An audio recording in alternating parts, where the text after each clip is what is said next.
네, 계속해서 130페이지 03번의 법률행위 대리 이렇게 했는데요. 우리 이제 이런 걸 한번 생각해 보자고요.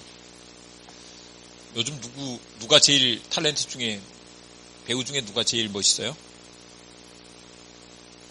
송중기? 딴 동네 갔더니 박보검 얘기하던데. 송중기, 박보검.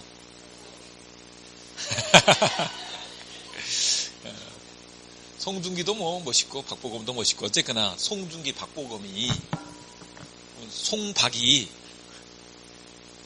출연 계약을 맺을 때 직접 가서 당사자가 계약을 더 좋은 조건으로 잘 맺을까요? 매니저를 써서 하는 게 더 나을까요? 매니저가 훨씬 더 그쪽에 더 밝겠죠? 그러면 자기가 직접 하는 것보다 매니저를 내 대리인으로 내세워서 그 영화사 또는 방송국하고 출연 계약을 맺는 게 훨씬 낫겠네. 됐죠?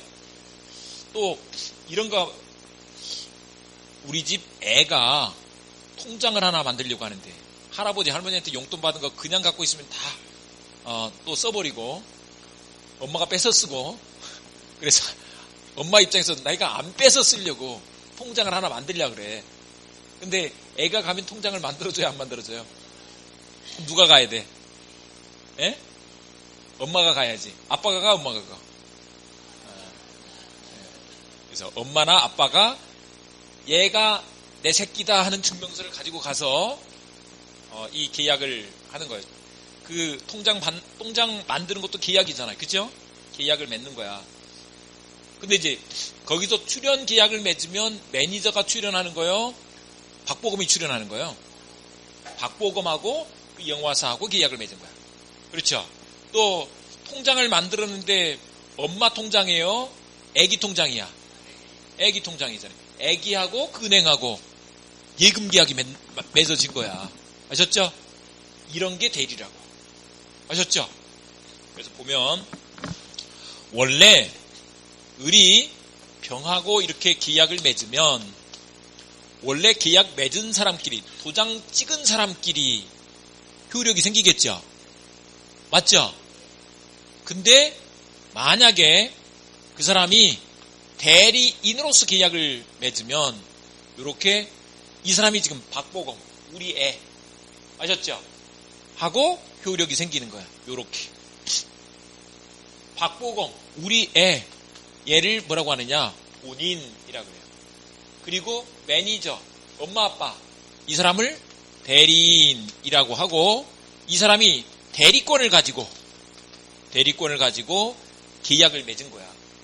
계약을 맺는데 그냥 맺은 게 아니고 저 말고 박보검이 출연합니다. 매니저 입장에서.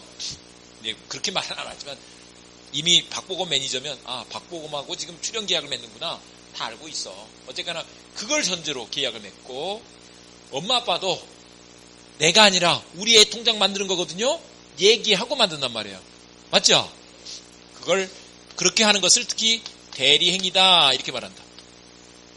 법률행위 중에서 내가 아니고 본인한테 효력이 생긴다고 말을 하면서 계약을 맺는 거, 이걸 뭐라고 한다고요? 대리행위. 그러면 효과가 이렇게 생기는 거야. 그런데 이제 이 대리인과 계약을 체결한 이 사람을 뭐라고 하느냐? 상대방. 이렇게 말하는 거예요. 아셨죠? 본인, 대리인, 상대방. 이게 기본 용어야. 그리고 여기에는 이렇게 삼면 관계가 있어. 이것을 특히 대리의 삼면 관계다 이렇게 말한다. 아셨죠? 그래서 대리에서는 이 대리의 삼면 관계가 항상 기본 전제로 있어야 돼. 됐죠? 그런데 봐보세요. 박보검이 매니저를 쓸 때 자기 임의로 썼어요? 법에 그렇게 정해놨어. 임의로 그렇게 쓴 거죠? 그 대리권을 주는 것을 수권행위 이렇게 말하는데요. 그 사람 마음이야. 그 사람 뜻대로 하는 거야. 맞죠? 그런 것을 임의대리 이렇게 말한다. 그런데 우리 애한테 애한테 대리인은 엄마 아빠가 된다라고 법에다 써놨어. 아셨죠? 법에 정해졌다고. 그런 것을 뭐라 그러겠어요? 법정대리 이렇게 말한다.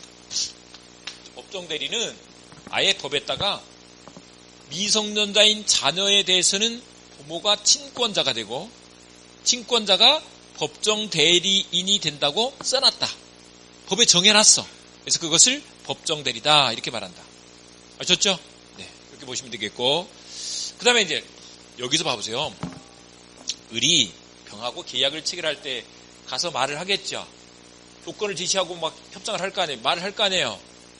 그러니까 의사표시를 한단 말이에요. 의사표시를 하는 것을 능동적으로 해요, 수동적으로 해요? 능동적으로 하잖아요. 이게 능동대리야. 근데 가서 말만 하고 오겠어요? 말한 거 듣고도 오겠어요? 이쪽 얘기는 안 듣고 그냥 자기는 말만 딱 던지고 와버려? 그러면 안 되죠. 그 말, 그쪽에서 의사표시를 하는 것을 받는 거예요. 그러면 그걸 뭐라고 하겠어요? 수동대리 이렇게 말한다고. 그래서 능동대리, 수동대리가 있고, 그 다음에 이제 일반적으로는 지금 저 을이 매니저, 엄마 아빠는 대리권이 있죠. 있을 유자야. 그러면 유권대리야. 유권대리, 대리권 없는 경우도 있지 않겠어요? 있겠어요, 없겠어요? 있어. 이런 걸 무권대리라고 이렇게 말한다. 무권대리는 가까운 곳에 있다. 가까운 곳에. 멀리 있는 게 아니고. 전혀 나를 모르는 사람이 내 집을 팔아먹을까 안 팔아먹을까? 안 팔아먹어. 누가 팔아먹냐? 사업 잘 안 되고 부모를 막 그 호구로 하는 아들이 팔아먹어. 그런 집 있어요. 있어 없어? 있어. 있다니까요. 근데 부모가 그 아들한테 대리권을 줬어 안 줬어? 준 적이 없어. 준 적이 없는데 그랬어. 그러니까 뭐야? 무권대리지. 아셨죠? 그래서 있으면 유권대리, 없으면 무권대리 이렇게 된다는 거다. 먼저 131페이지에 오셔서 03번의 대리의 종류에서 1번 보이죠? 임의 동그라미, 법정 동그라미, 능동 동그라미, 수동 동그라미, 유권 동그라미, 무권 동그라미.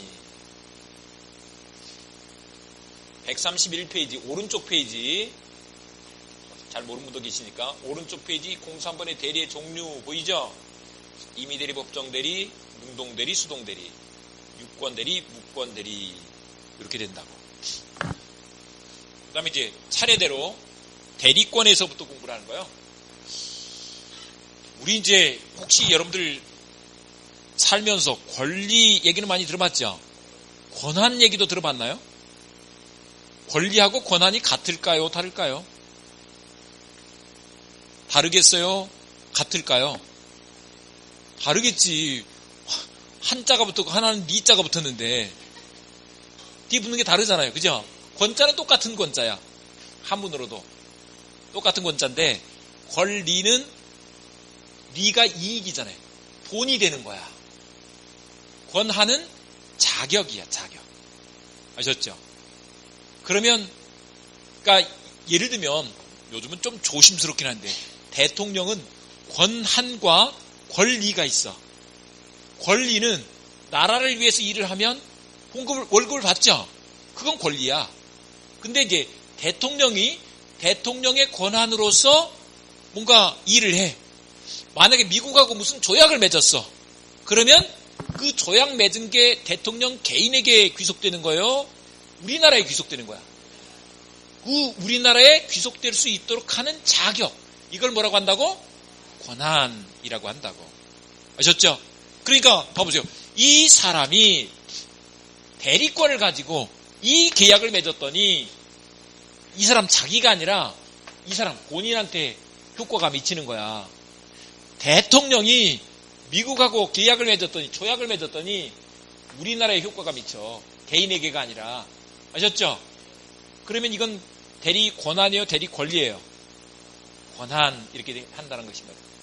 권한과 권리가 다르다.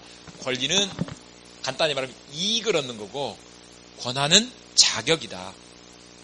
자격자가 해야 효력이 미치는 거야. 대리권 없는 사람이 하면 효력이 미쳐 안 미쳐? 안 미쳐. 그래서 이제 처음부터 대리권을 공부하시는데, 대리권 맨 먼저 대리권 발생이 있는데요. 여기서 법정 대리는 어떻게 생기겠어요? 법정 대리는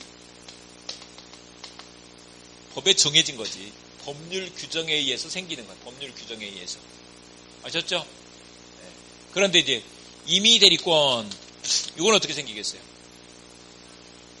네, 그렇죠.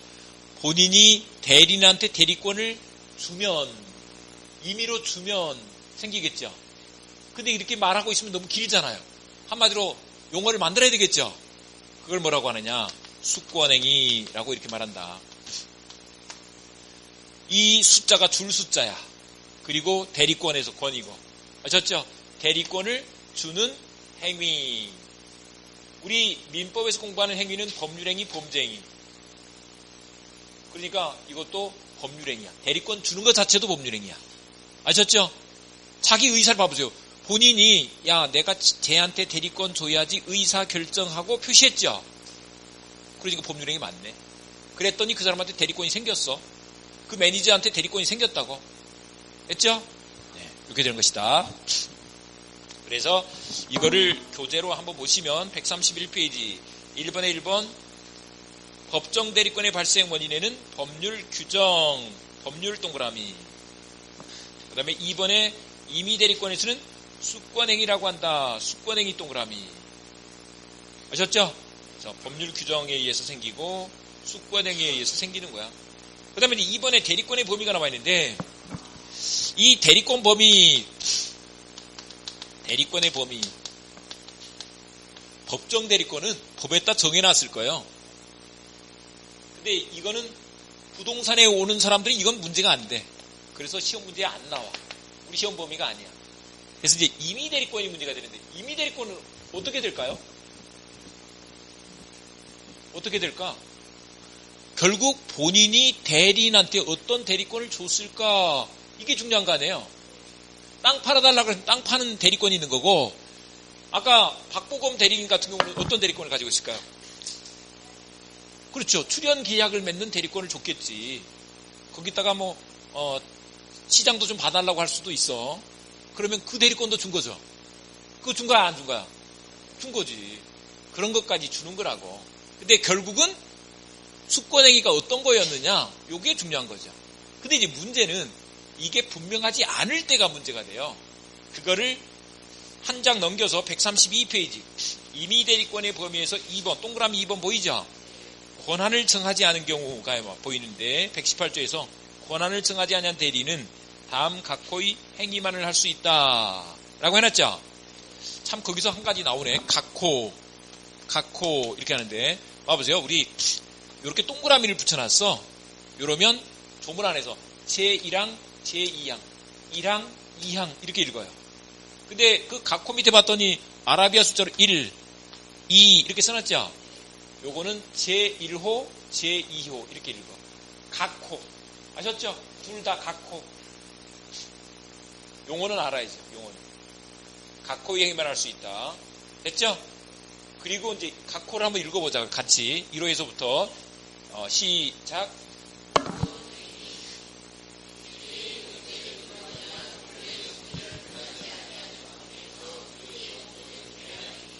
그래서 정해지지 않았어. 그러면 보존행위를 할 수가 있대. 보존행위. 아셨죠? 그리고 이용행위도 할 수 있대. 계량행위는 좋게 만드는 거겠죠. 좋게 만들 수 있어. 까지만 할 수 있는 거야. 그래서 이게 보이게다. 보이게 동그라미.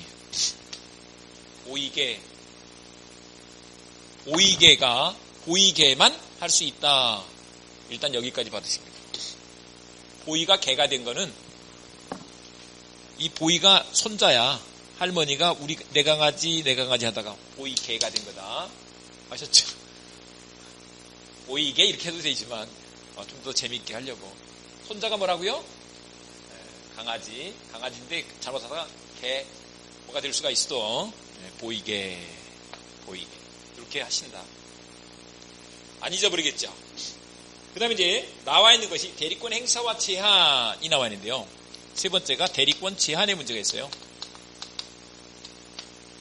그런데 1번에 각자 대리 원칙 이렇게 써놨죠. 각자 대리에다가 동그라미 쳐보겠습니다. 이런 거요. 저 갑이 저기서 봐보니까 을한테 대리권을 줘서 예를 들면 야, 너 X 좀 팔아줘 라고 하면서 부동산을 내놓으면서 팔아줘 하면서 대리권을 줬어. 근데 꼭 한 사람한테만 줘야 되는 건 아니고 얘가 미덥지가 않네. 누가 될지 모르니까 또 을 다시한테 또 을 투 다시한테 이렇게 대리권을 줄 수도 있어. 대리인이 몇 명이에요? 3명이잖아요. 한 사람한테만 줄 수도 있고 3명 아니라 뭐 5명한테도 줄 수 있는 거예요. 아셨죠? 이런 경우가 문제가 되는데 이때 이 사람들이 어떻게 계약을 맺어야 될까? 어떻게 할까? 거기다 해놨잖아요. 각자 대리하는 것이 원칙이라 각자. 아셨죠? 그 원칙대로 가면 어떻게 되느냐? 우리 예를 들면 A하고 계약을 맺었어. X 매매. 또 을 다시는 B하고 맺었어. X 매매. 을 투 다시는 C하고 X 매매. 서로 연락 안 되니까 이렇게 할 수도 있겠죠? 이럴 수 있는 거라고. 이게 각자 대리 원칙이야. 근데 이렇게 되면 곤란하겠죠? 일단 근데 봐보세요. 이렇게 계약을 맺었대. 그럼 어떻게 되는 거예요? 아무 상관없다. 아무 상관없다. 이 계약은 다 유효야. 다만 근데 X를 한 집에밖에 못 줄 거 아니에요. 한 집에 주면 나머지 사람들은 가만히 있겠어요? 돈으로 때우면 돼. 돈으로. 아, 제가 미리 못 챙겼네요 하면서 돈으로 때우면 된다. 이게 각자 대리 원칙이다. 근데 이제 이런 일이 생기면 안 되겠죠? 그러면 야, 너희들 같이 해. 이게 각자 대리가 원칙이지만 같이 해 라고 해서 공동 대리 하라고 할 수도 있다. 같이 모여서 해 할 수도 있다. 아셨죠? 특히 우리 봐보세요. 미성년자인 자녀에 대해서는 보통 집에서는 엄마 아빠가 다 있잖아요. 그러면 친권자가 엄마예요, 아빠예요? 거기서 그냥 찍으면 틀려. 두 사람 다 엄마 아빠가 다 친권자예요. 아셨죠? 그리고 친권 행사는 같이 하도록 법에다가 규정을 해놨어. 아셨죠? 이렇게 한다. 그걸 119조 조문으로 한번 읽어보겠습니다. 119조 조문 시작.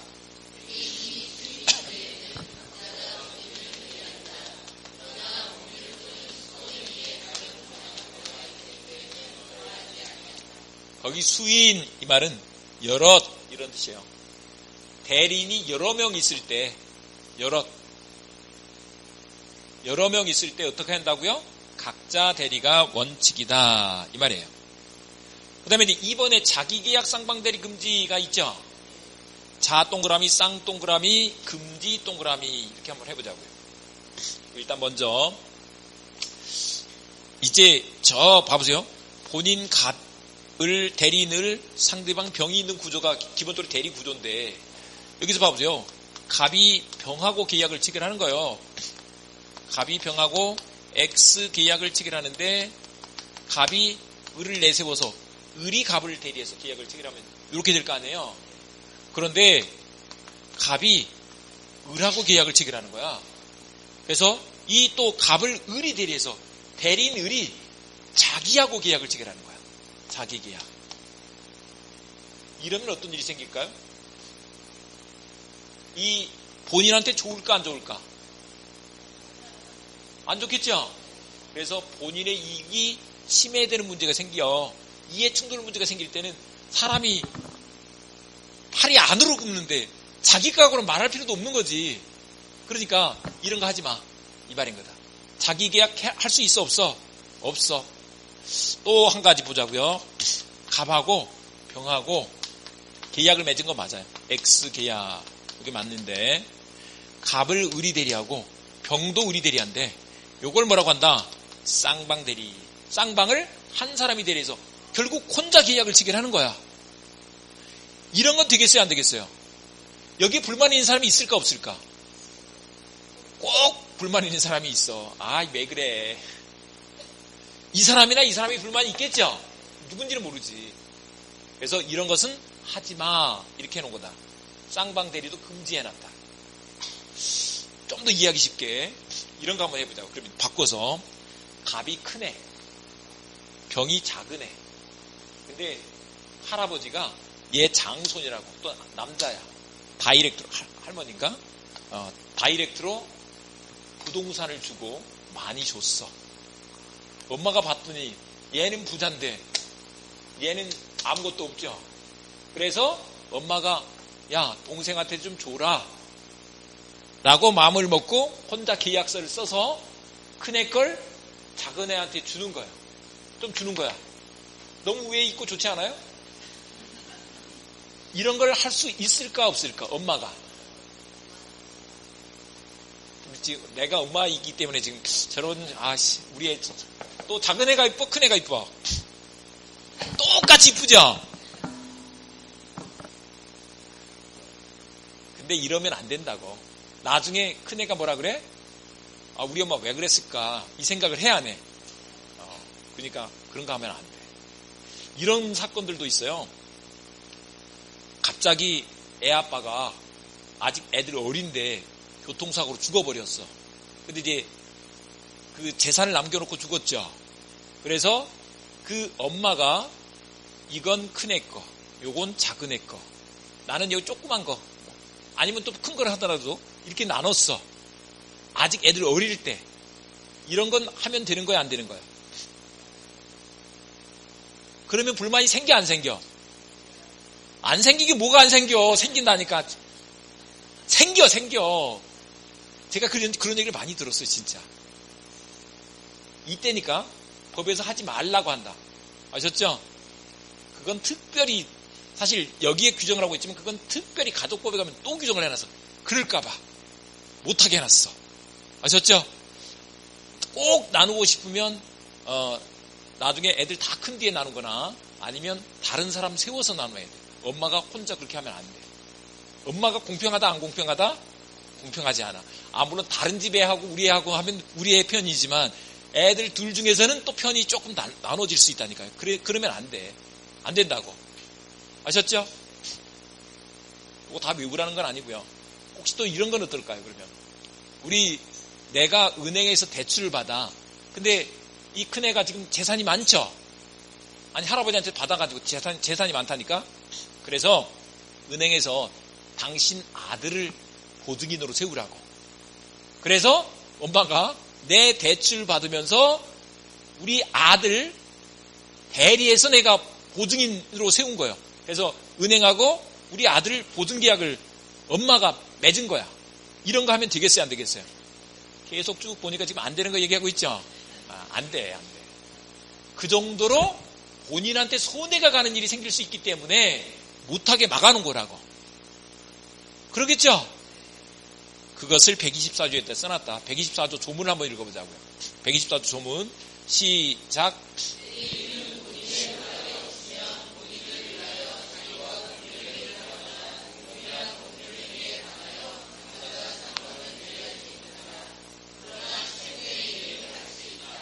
네, 그거라고. 아셨죠? 못해. 근데 이제 이런 경우 한 가지 봐보자고요. 회사 격리 직원이에요. 여직원인데 월급날 다른 직원들 월급 다 이체해주고 내 월급도 이체를 했어. 그런 거 할 수 있을까 없을까? 그건 상관없겠죠? 내 거 이체한다고 10,000원 더 붙어가는 거 아니야? 그렇죠? 그러니까 이해충돌 문제가 안 생기는 경우는 상관없어.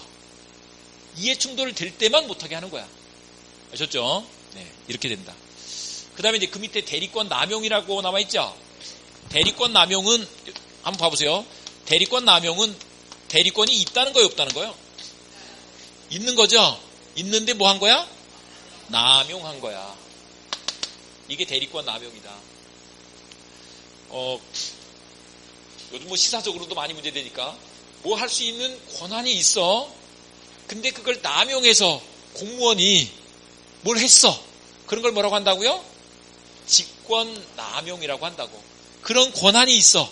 근데 그걸 남용한 거야. 그게 직권 남용이야. 여기서도 대리권이 있어. 그걸 남용한 거야. 그게 뭐라고요? 대리권 남용이다. 예를 들면 학교 법인의 이사장이 학교에서 돈이 필요하면 은행에서 돈을 빌릴 수도 있는 거예요. 그러면 봐보세요. 이사장이 돈을 학교를 대표해서 빌리면 그 돈이 학교로 입금이 되는 거죠. 그래서 학교하고 은행하고 계약이 맺어진 거야. 됐죠? 근데 그 사람이 와이프 옷가게 내려고 학교에는 돈 필요 없는데 학교 이름으로 돈을 빌렸어. 이런 경우가 뭐라고요? 대리권 남용이라고. 아셨죠? 그래서 보시면 우리 본인의 이익을 위해서가 아니라 자기 또는 제3자의 이익을 위해서 대리행위를 하는 거야. 이런 것을 뭐라고 한다고요? 대리권 남용이다. 근데 그랬을 때 이 학교가 책임지는 게 맞아요? 안 지는 게 맞아요? 그럼 얘는 뭔 죄야? 은행은 뭐가 되니? 은행 다 망하겠네. 사실 여기 봐보세요. 이 사람 잘못은 얘가 죄가 많지. 얘가 죄가 많아? 말이 안 되죠? 책임지는 게 맞지. 유효가 맞지. 근데 이제 만약에 이쪽에서 야 이렇게 나쁜 짓을 하는구나 라는 것을 알았거나 알 수 있었어. 그러면 빌려주면 돼, 안 돼? 그때 무효가 되는 게 맞지. 아셨죠? 그래서 상할수야. 상할수일 때 무효가 되는 거야. 봐보세요. 지금 뭐냐면 이 사람이 봐보세요. 내가 마치 학교에 돈 필요한 것처럼 한 거죠. 그런데 그게 있었어, 없었어? 없었어. 알고 했어요, 모르겠어요? 알고 했지. 이 사람 입장에서 알고 했지. 알고 했다고. 그게 뭐야? 비진이 표시라고. 비진이 표시하고 구조가 비슷해. 그렇게 풀어가는 거야. 그래서 유효다. 상할수일 때는 무효다. 아까는 그냥 단도직입적으로 이치적으로 따져본 거고 법률 논리로 따져보니까 그 구조하고 비슷해. 그렇게 풀어간다고. 아셨죠? 그래서 상대방이 은행이 알았거나 알 수 있었어. 그러면 무효라고. 그때는 학교한테 달라고 못하는 거야. 사실 거기가 옷가게가 잘 됐으면 빚을 다 갚았겠지. 빚을 못 갚아서 이런 일이 생긴 거야. 그러면 학교한테 책임지라고 할 거 아니에요? 그때 책임져야지 된다고. 아셨죠? 네. 그것을 보시겠습니다.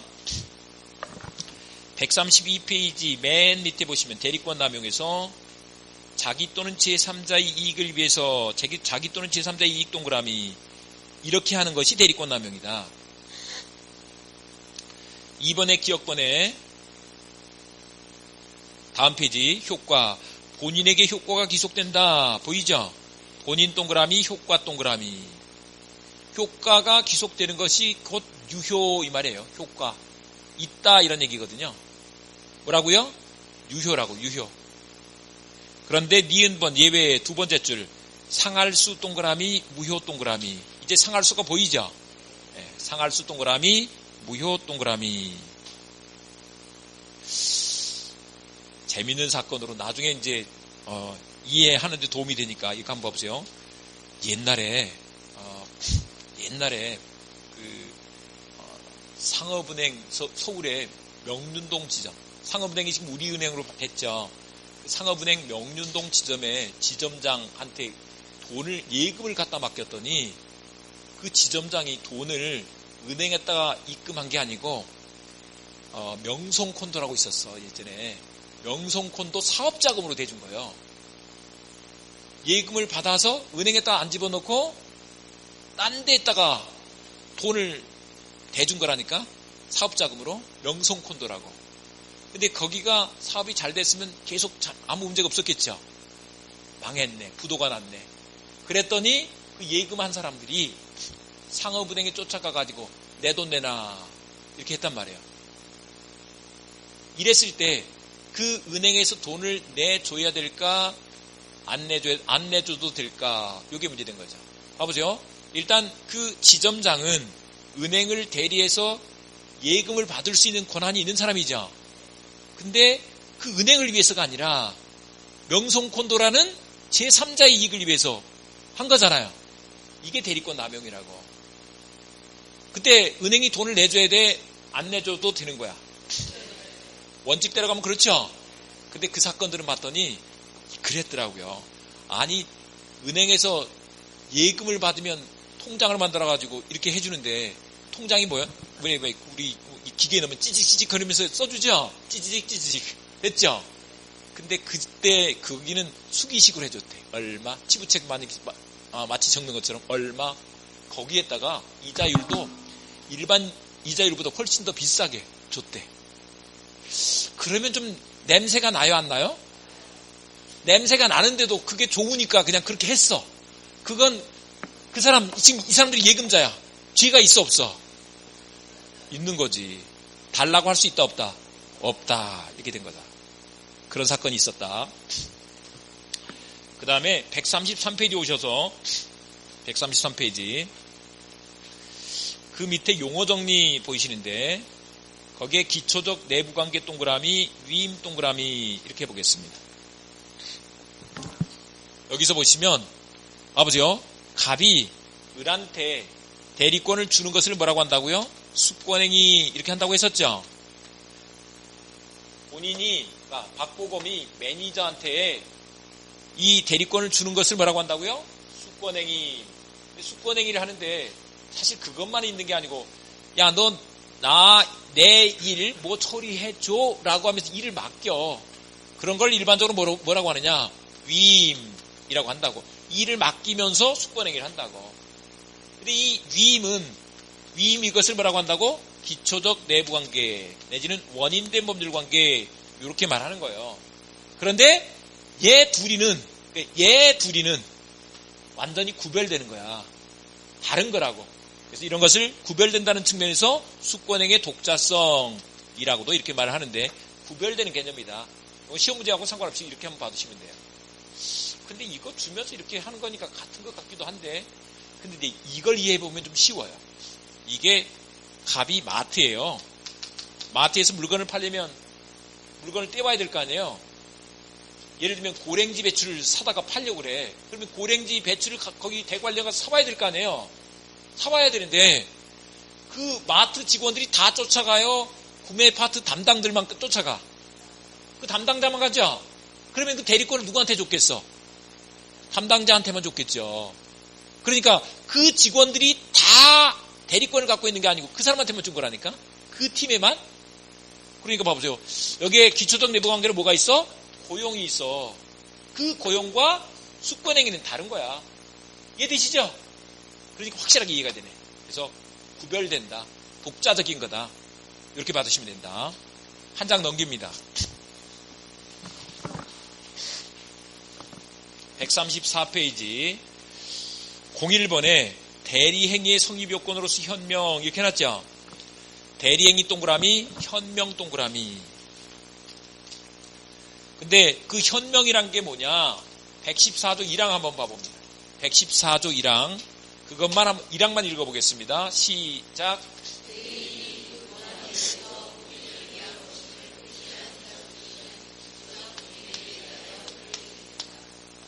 거기서 본인을 위한 것임을 표시 동그라미.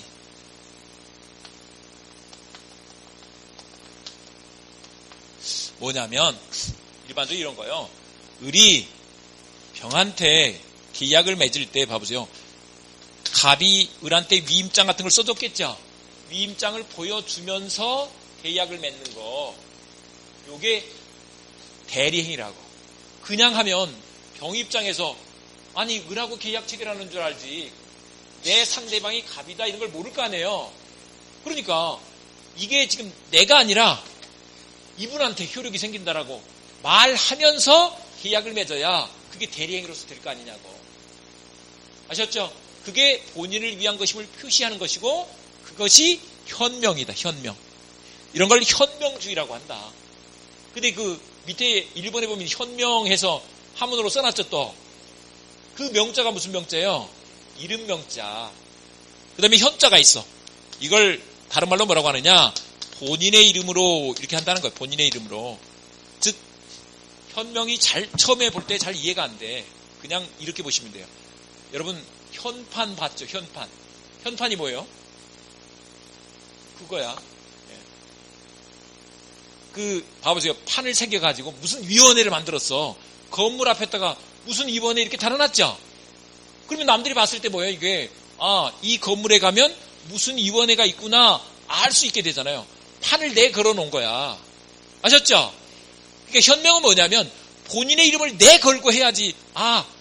지금 이 계약 체결하러 온 얘는 대리인이고 본인 갑한테 효력이 생기는구나 알 거 아니냐고요. 그걸 현명이라고 한다고. 그러니까 한마디로 그냥 뜻 그대로 하자면 본인의 이름을 내 걸고 하라고, 이런 뜻인 것이다. 근데 이제 이것을 본인의 이름으로 이렇게 말하는 거예요. 근데 본인의 이름으로 그래도 그냥 만약에 갑 이렇게 써버리면 병은 이 사람이 누군지 모르면 얘가 갑인가 보다 하고 체결할 거 아니에요. 그러니까 그러면 안 되니까 여기다가 갑의 대리인 을 이런 식으로 해줘야지 된다 이 말이에요. 딱 방식이 이렇게 정해져 있는 건 아니고 일반적으로 이렇게 해주는 것이 현명이다 이 말인 거예요. 됐죠? 뭐 박보건 매니저는 업계에서 다 알 거 아니에요. 얘가 매니저인 줄 알 거 아니냐고. 그러니까 일일이 이제 다 뭐 안 해도 다 알아 이제. 처음에 할 때는 근데 나 박보건 매니저인데요 하면서 했을 거 아니냐고. 됐죠? 네, 그 말인 거라고. 이게 현명이다. 근데 이제 문제는 2번 괄호 2번 보이죠? 제목 한번 읽어볼게요. 시작. 표시 세모. 표시하지 않은 거, 요게 현명이 되지 않았다 이런 뜻인 거예요. 현명이 되지 않으면 어떻게 처리하는 게 맞을까? 현명이 되지 않으면 어떻게 처리하는 게 맞아? 근데 그렇잖아요. 봐보세요. 아니 병은 그냥 을이 와서 계약을 체결하니까 나는 을하고 계약 체결하는구나 이렇게 알고 계약을 한 거 아니에요. 근데 내가 현명을 깜빡 안 해가지고 이렇게 됐으니 효력 없습니다 이렇게 말하면 병은 뭐가 되겠냐고. 말이 안 되죠. 그래서 너 책임져. 자기가 책임지는 게 맞아. 아셨죠? 그런데 이제 만약에 본인이 다 알았어. 이거 대리행인 줄 알 수 있었어. 박보건 매니저는 말도 안 한다니까. 다 알고 있어. 알 수 있었어. 그러면 누구한테? 박보건한테 효력이 생기는 게 맞아. 아셨죠? 그 말이라고. 그래서 2번에 1번 원칙 가시면 보이죠? 자신 동그라미. 자신을 위한 것을 간주. 그 다음에 2번에 예외에 가시면 상할 수 동그라미, 본인 동그라미. 상대방이 대리인으로서, 대리행위로서 한 것을 알았어. 또는 알 수 있었어. 그러면 본인에게 귀속된다. 이 말인 거다. 그 다음에 이제 오른쪽 페이지 가셔서 대리행위 하작. 이걸 볼 건데요. 116조 1항과 2항을 같이 한번 읽어보도록 하겠습니다. 1항과 2항 다 같이 읽어볼게요. 시작.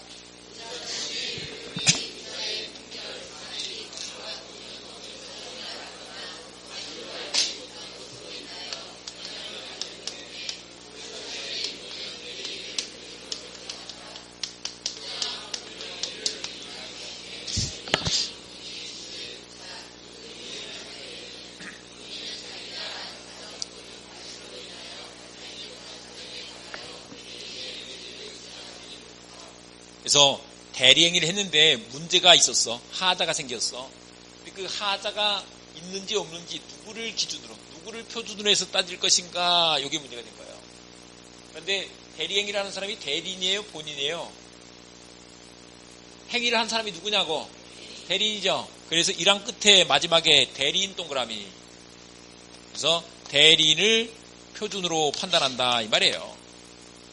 그런데 2항에 봤더니 첫 번째 줄 본인이 다 알고 지시를 했어. 본인 동그라미, 지시 동그라미. 본인이 알고 지시를 했어. 그때는 본인을 표준으로 판단하는 거야. 이런 뜻인 것이다. 네, 요거는 요렇게 바로 사례를 가지고 이해를 해보면 좀 쉬운데요. 이렇게 한번 봐보세요. 매도인하고 매수인이 물건 X에 대해서 매매 계약을 체결했어요. 근데 이 매수인이 사실 제값 다 줬어. 그런데 그 물건에 하자, 흠이 있네. 그러면 매수인이 매도인한테 책임을 물을 수 있어야 돼요? 없어야 돼요? 아니, 내가 차를 새 차 막 뽑았어.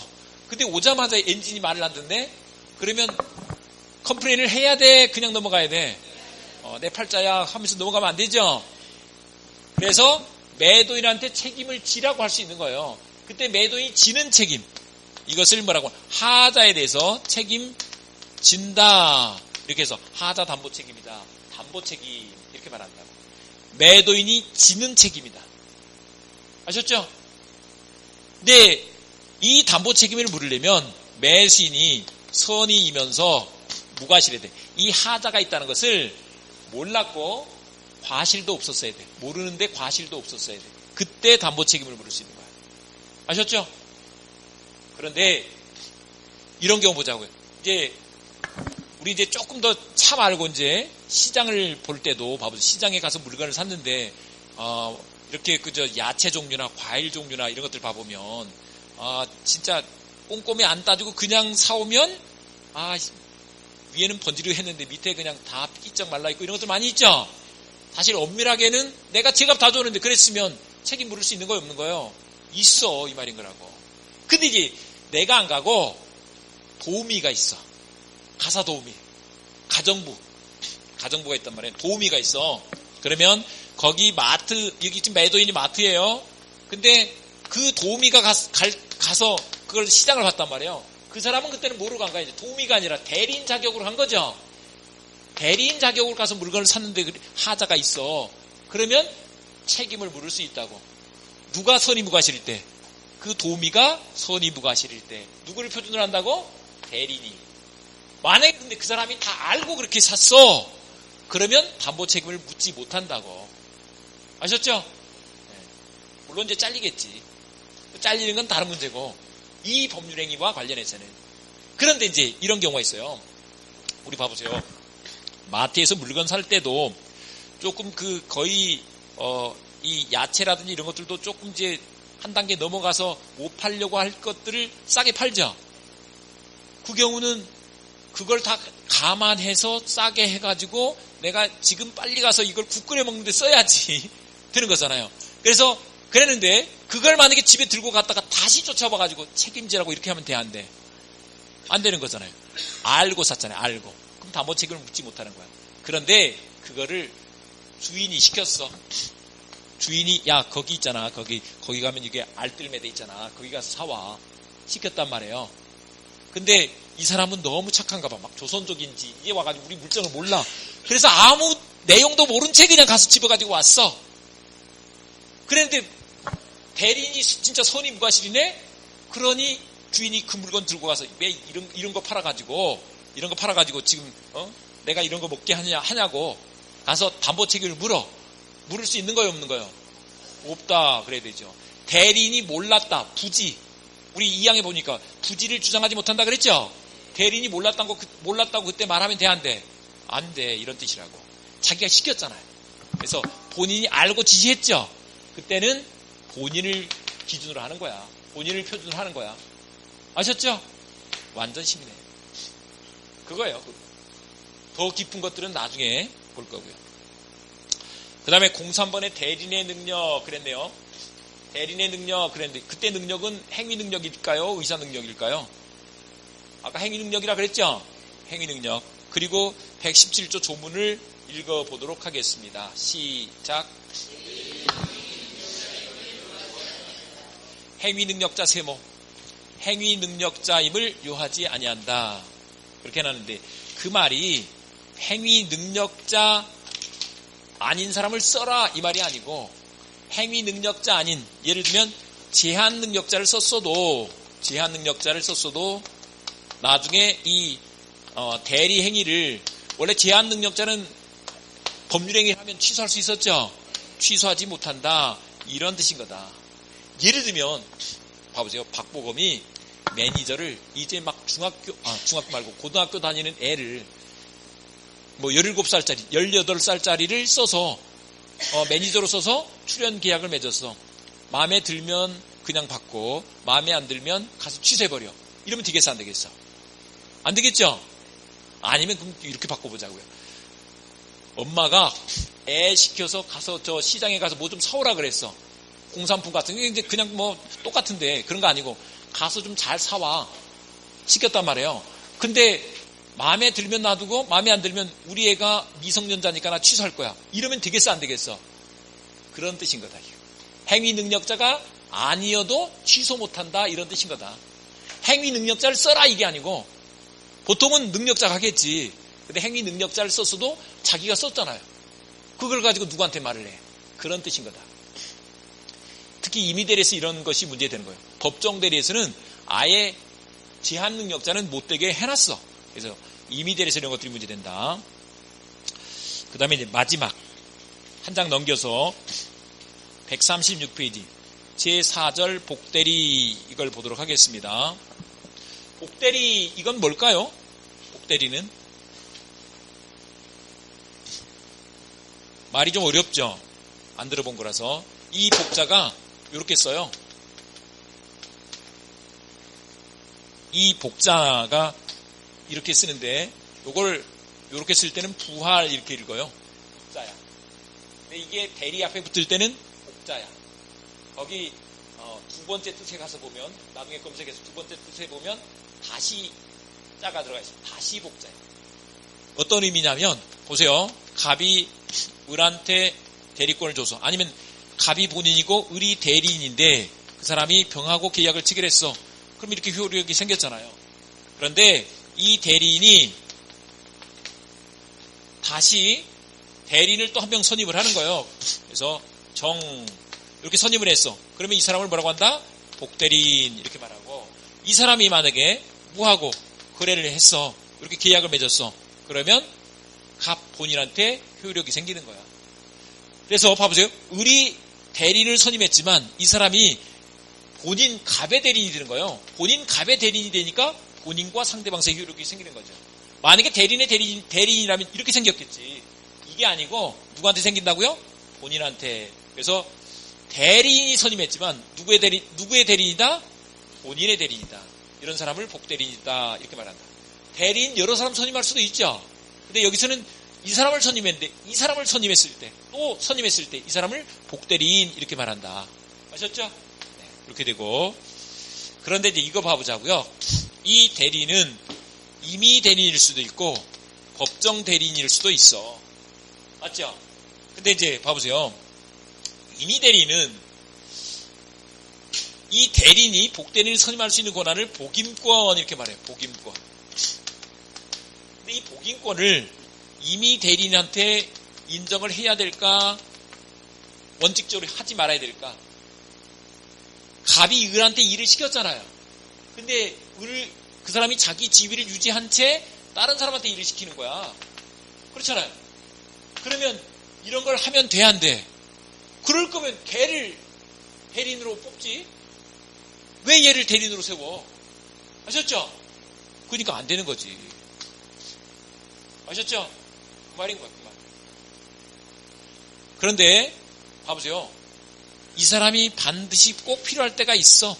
그러면 예외적으로 선임해야 될 수 있는 경우가 있어. 이건 나중에 공부하자. 기본 원칙이 이런 거다. 근데 이제 을이 법정 대리인이야. 갑이 우리 애인데 내가 지금 법정 대리인이란 말이에요. 근데 우리 애가 무슨 계약을 체결하려고 하는데 나보다는 이 사람이 더 전문가야. 더 잘 알아. 그래서 얘한테 일을 맡기려고 그래. 그럴 때 바로 할 수 있어야 되겠어요? 갑의 승낙을 바꿔야 해야 되겠어요? 걔가 뭔 생각이 있어 지금? 걔가 무슨 판단력이 있냐고 지금? 생각이 있어 없어? 지금 어떻게 게임할까 요 생각만 하고 있는데 지금. 그죠? 그러니까 걔한테 물어볼 게 없는 거야. 바로 할 수 있는 거야. 임의 대리인은 봐보세요. 일을 맡겼단 말이에요. 그러면 지가 해야지. 누구한테 일을 맡겨. 아셨죠? 그러니까 안 되는 거야. 예외적으로 되는 거야. 여기를 보시겠습니다. 136페이지.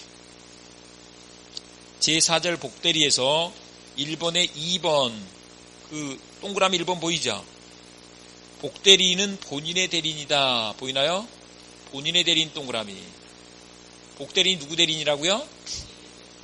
동그라미 1번. 거기는 조문이고 조문의 동그라미 1번은 1항이고 그 밑에 1번이 동그라미 1번이라고.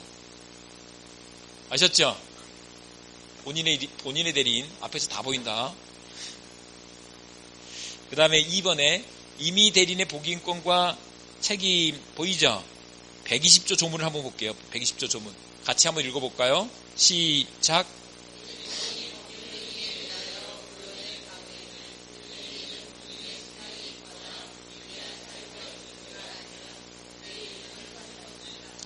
여기서 대리권이 법률 행위에 의하여 부여된 경우, 요게 임의 대리권이에요. 임의 대리. 아까 수권 행위가 뭐라 그랬죠? 법률 행위다 그랬죠? 그것을 말하는 거예요. 그래서 대리는, 그 말은 그 앞에다가 이렇게 써보세요. 임의 대리는 이 말인 거예요. 이게.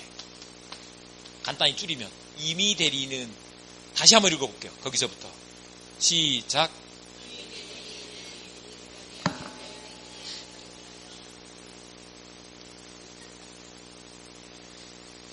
임의자를 넣어서 거기서부터 읽어보자니까 임의 대리는 이렇게 여기서부터 시작.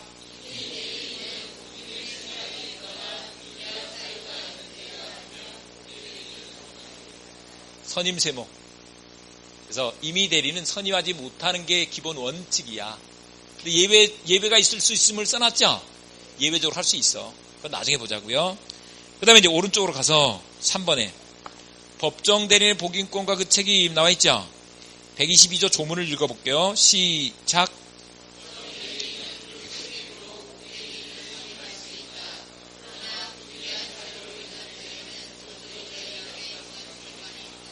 선임 동그라미.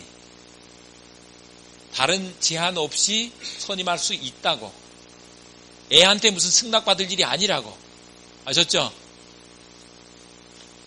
애가 지금 무슨 판단력이 있는 상태가 아니잖아요. 물론 말을 해줄 수는 있지. 걔도 이제 판단력을 자꾸 길러가야 되니까 말해줄 수는 있지만 법적으로는 의미가 없어. 이런 뜻이라고.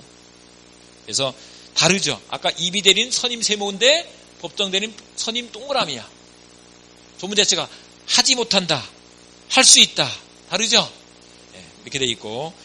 근데 거기에 그러나 전조 제1항, 전조가 여기서 전조가 뭐예요? 그러면? 예? 121조요. 121조 맞아요. 121조를 말하는 거야. 근데 사실 국어 문법적으로만 보자면 거기서 전조는 121조에서부터 121조까지가 다 전조지. 아니 내 앞에 있는 사람만, 바로 앞에 있는 사람만 전이야? 그 앞에 있는 사람도 전이고 그 또 제일 앞에 있는 사람도 전이지. 맞죠? 그래서 사실 이거는 국어 문법적으로 안 맞아. 그래서 법을 또 바꾸면서 이제는 이제 만약에 다시 이 조문으로 다시 만들면 제121조 제1항을 이렇게 쓸 거예요. 요즘 그렇게 써가고 있어. 써가고 있는데 옛날에는 그냥 묵시적으로 야 전조 그러면 바로 그 앞에 조문을 말한다. 아니면 이제 뭐 전 7조, 전 6조 이런 식으로 써요. 아셨죠? 네. 오늘 여기까지 하고요. 다음 주에 표현대리 공부하도록 하겠습니다. 네, 수고했습니다.